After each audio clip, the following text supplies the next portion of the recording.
Сегодня 1 мая 2020 год, но ровно 75 лет тому назад, 1 мая, родилась моя любимая тетя Битибаева Канипа Омаргалиева.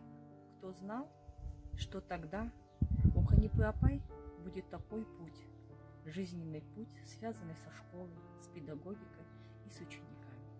Все ее запомнили как выдающая личность и учитель, народный учитель Республики Казахстан. Весна настала, но вас, к сожалению, тетя рядом нет. Но остались лишь теплые воспоминания, о которых я буду помнить всю свою жизнь. На протяжении всей моей жизни, мое детство именно связано с вами. Я помню, как вы всегда поддерживали меня духовно и морально. Я помню, как я с вами делилась самыми сокровенными своими секретами. Вы меня понимали с полуслов.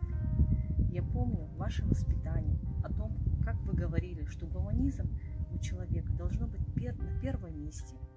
Вы всегда останетесь в моем сердце и в наших сердцах.